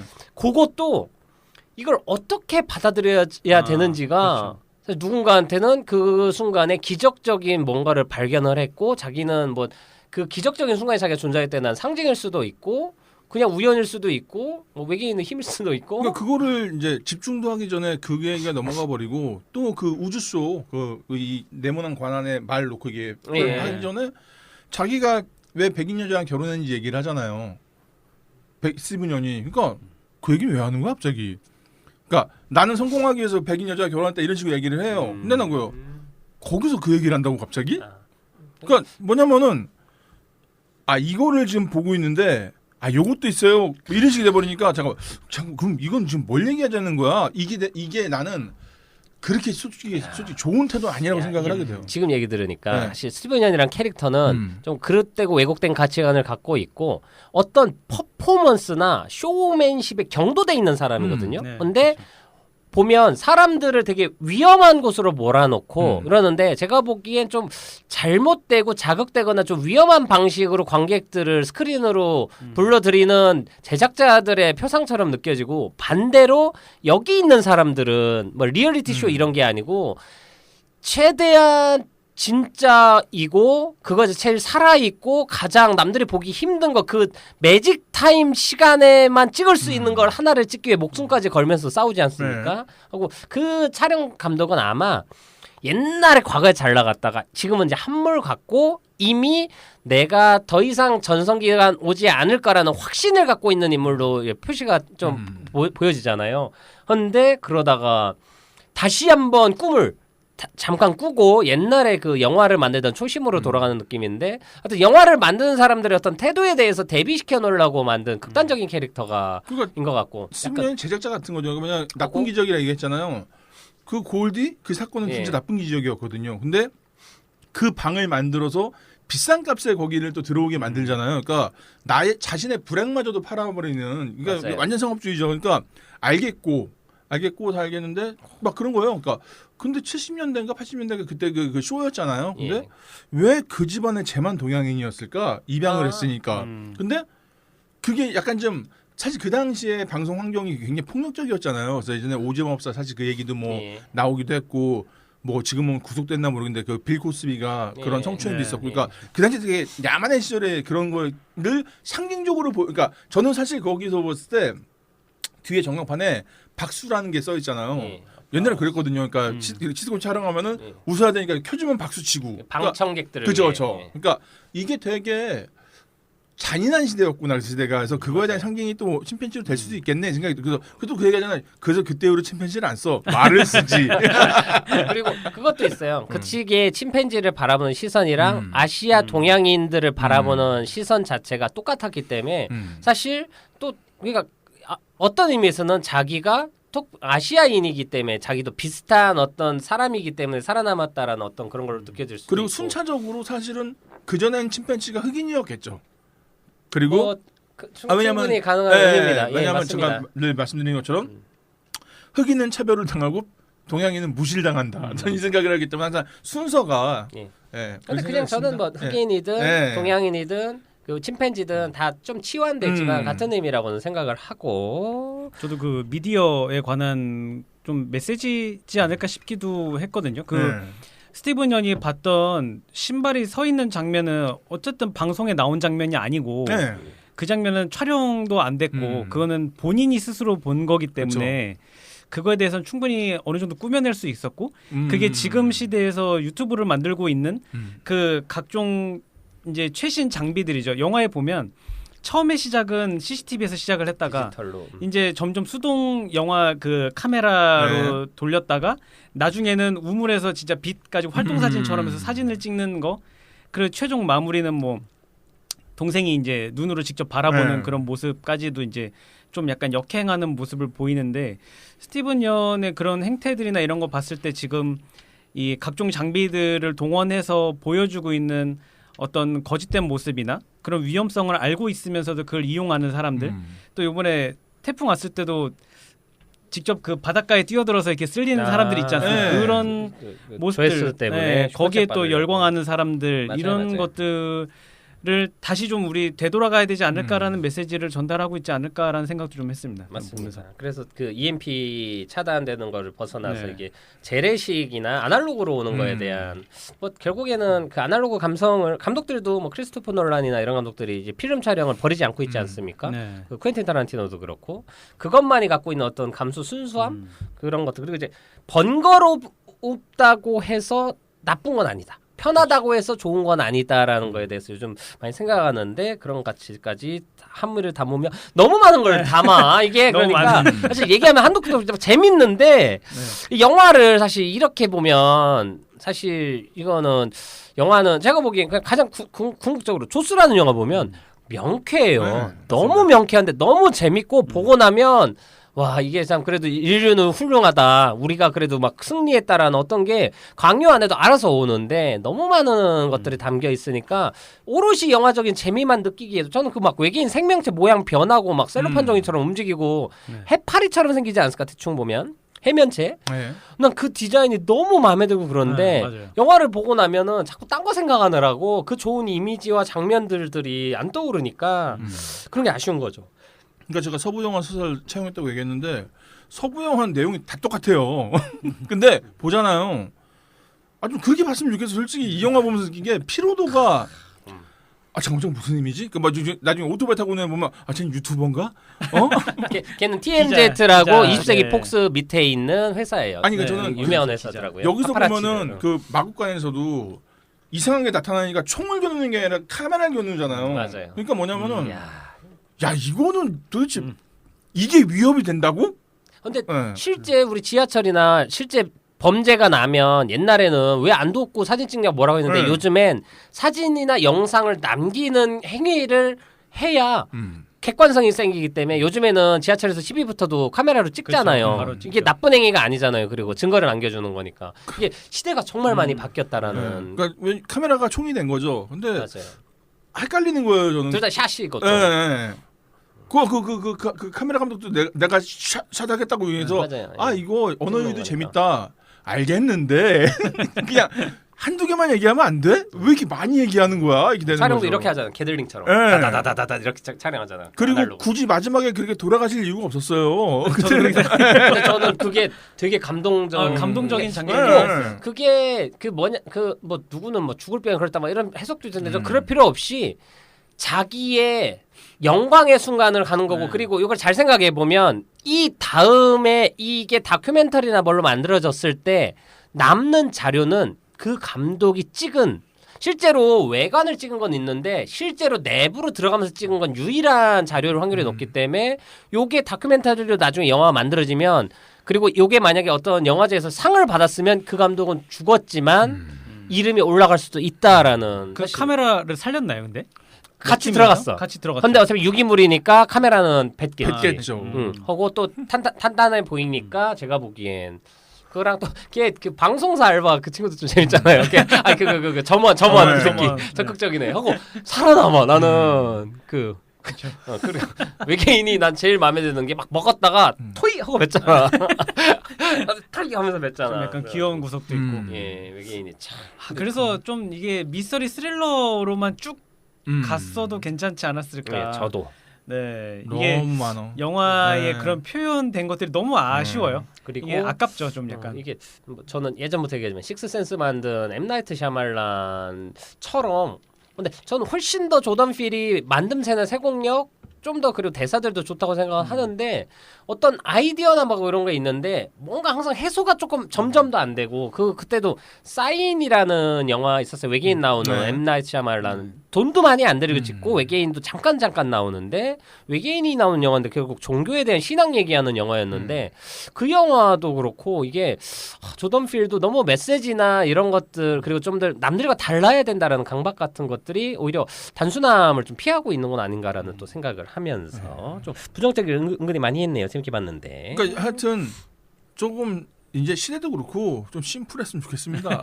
지금은 확실해요. 네. 지금 한국 영화 그 텐트폴 큰 영화들 다 안 된 것도 그렇고 시대가 원하는 건 오히려 이제 범죄도시 2나 공조 2 같은 이런 영화들. 그거는 비단 한국뿐만 아니라 전 세계적으로 경제도 어렵고 그럴 요즘에는 거예요. 그렇게 어렵게 머리 쓰는 거 별로 안 좋아해요. 근데 뭐냐면 난 영화를 보고 싶지 숙제하고 싶진 않거든요. 근데 자꾸 숙제하는 느낌이 드는 거예요. 자꾸 심지어 죄책감도 줘. 네. 영화 내 돈 15,000원 내가 보러 왔는데 네. 니들이 잘못했어. 이러고 있으니까 괜히 내 잘못도 아닌데. 이것도 못 알아먹어? 그러니까 딱 그런 것 같아요. 처음 딱 보고 나왔을 때 영화를 그냥 이렇게만 봐도 되는 영화인가 싶은 거예요. 왜냐면 감독도 워낙 유명한 데다가 전작들이 있다 보니까 저게 분명 무슨 의미가 있을 텐데라고 생각을 드니까 맞습니다. 이게 좀 그렇더라고요. 뭐 하고 좋은 것도 있는데. 최근에 또 이제 어스까지 학습된 게 있어서 아 이번에도 좀 어렵겠구나라고 해서 지레 겁먹고 스크린에 안 간 사람도 많을 수도 있어요. 네. 그 이런 것 때문에 욕하는 사람도 있죠. 뭐요? 짜증나가지고. 뭐야 이렇게 되는 게 있죠. 근데 어쨌든 단순하게 봐도 좋고 예. 뭐 장치들도 해석하는 의미는 정말 다분해서 네. 네, 얘기하긴 좋은 영화인 것 네. 좋습니다. 보고 여자친구한테 자랑하기 좋습니다. 미리 그 몇 가지 유튜브 내용 보고 가서 보고 나서 이거 무슨 내용인지 모르지 하면서 이렇게 설명해주기 좋은 맨스프레인인가? 아니요. 설명할 대상이 없어가지고. 유니콘. 유니콘도 말입니다. 뿔났어. 자, 좋습니다. 알겠습니다. 이제 가보셔야죠 DDR로. 네, 디데어 가보겠습니다. 마이클 아벨스라는 음악 감독입니다. 겟아웃 어스, 노, 어제가 오면이라는 등 이게 조던필하고 아예 R36으로 작업을 오래 하셨나 봐요. 62년생 미국 작곡가시고 올해 환갑이시네요. 축하합니다. 약간 장르를 초월한다는 평이 있어요 이분에 대해서. 근데 기본적으로 클래시컬한 편곡을 되게 잘하시고 특히 요번에 이제 이 영화 보면 아시겠지만 그 당시가 이제 엔니오 모르코네 마카로니 웨스턴. 사실 마카로니 웨스턴이라는 표현이 잘못되고 스파게티 웨스턴이래요. 마카로니 웨스턴은 일본에서 만든 표현이라고 하더라고요. 그래서 서부 영화인데 이탈리아에서 만든. 네, 그 유명하죠. 그 음악 때 많이 하셨고. 근데 요번에 그 고증을 너무 잘하셨어요. 저는 솔직히 기존에 뭐 갖다 쓴 줄 알았어요. 근데 와 그때 그 70년대 그 톤을 제대로 살렸더라고요. 근데 이분이 보니까 이 오케스트라 스코어에서 상을 많이 좀 받으셨었고 엔니오 모르코네스러운 이 편곡이 인상적이기도 하고 이분이 그러니까 2017년에 월드 사운드 트랙 어워드에 노미네이트 됐었다가 2018년도에는 월드 사운드 트랙 어워드에서 상도 받고 지금은 발레 공연이나 오페라 공연 작곡도 하고 그러신더라고요. 그래서 일단은 클래시컬한 편곡을 되게 잘하시는 분이고 62년생이시면 이제 마지막으로 이렇게 좀 방점을 찍는 작업들을 하실 때가 아닌 마지막이라고 좀 이상하네요. 죄송합니다. 쏘리. 백세 인상인데. 예, 그러니까 방점을 찍는 시즌이 온 것 같고 이분하고 마이클 아비스라는 분은 좀 지켜보면 좋을 것 같은 게 사실 최근에 들어서 그런 한스 짐머를 기준으로 해가지고 되게 판에 박힌 듯한 스코어 편곡이 되게 많거든요. 근데 이렇게 독특하게 하시는 분 처음이라서 마이클 아벨스라는 음악 감독을 기억해 주시면 좋을 것 같습니다. 다람쥐. 네, 잘 들었습니다. 네. 자, 추가로 또 얘기하면 이거 촬영이 호이트 반 호이테마라고 크리스토퍼 놀란 촬영 감독 전속인데 이번에 네. 같이 했어요. 그리고 이게 제가 아이맥스는 한국에서 거의 개봉을 안 해보는데 아이맥스 전용 카메라로 찍은 장면이 있고 영화가 시선을 위로 높이거나 낮추는 장면이 많고 이게 수직적으로 인상적인 장면들이 많아서 아마 아이맥스를 보면 그 감흥이 훨씬 더 커질 것 같은데 그런 것들을 좀 못 느낀 게 좀 아쉽다라고 하고 그리고 색감 되게 이쁩니다. 이 영화 진짜 색감은 너무 이쁘더라고요. 그 밤씬이 특히 와 저걸 어떻게 찍어 싶을 정도로 너무 이뻐요. 예. 네. 하여튼 저는 그리고 이제 결론으로 이제 가면 이제 조던 필 감독에 대해서는 저는 뭐 차기작에 나와도 무조건 전 개봉날 가서 무조건 보러 갈 예정이고 많은 사람들한테 더 보라고 무조건 추천할 것 같은데. 근데 이거 하나만 여쭤보고 싶은 게 저는 사실은 최근 들어서 스파이크 리 감독에 대한 기대치가 엄청 떨어졌거든요. 근데 사실 자칫 잘못하면 이 조던 필 감독도 그런 길을 갈 수 있겠다는 생각이 들긴 좀 하긴 하더라고요. 그럴 수 네. 있지요. 네. 근데 뭐 스파이크리 감독은 뭐 가뜩이나 또 워낙 그 드라마적인 요소들을 많이 찍었던 분이고 메시지가 워낙 강렬했던 그쵸. 한데도 엄청 재밌고 그랬던 분인데 나중에 인사이드맨은 너무 좋았는데 올드보이 리메이크에서 완전히 기대가 떨어져가지고 근데 인사이드맨은 제가 보기엔 2를 만들면 대박이 날 것 같은데 이번에 그 생각하면서. 심센 여자 도봉순 리메이크 얘기 들어보셨죠? 린다 로우즈 네, 진짜 심센 여자를 섭외했다고. 이게 그래서 번역이 중요한 그러니까요. 거예요. 의역과 직역을 그분 잘해야 누구야? 되는데. 기생충 번역하신 분 박수 드립니다. 그 작가 예, 그 출연도 유명한 분 하셨다. 그 평론가 아니 제목이 그렇다고 진짜 힘센 여자를 구하면 어떡하자는 거예요. 그 정도면 죽겠는데요.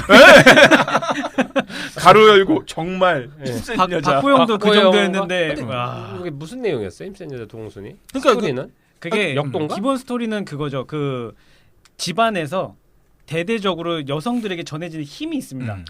그런 거예요. 네. 그래서 박보영이 어리고 키 작고 이렇게 조그만 몸집인데도 불구하고 엄청난. 가공할 만한 네. 힘이 있는데 그거는 집에서는 힘을 못 쓰게 하죠. 이야, 네. 초능력물이었군요. 그렇죠. 근데 네.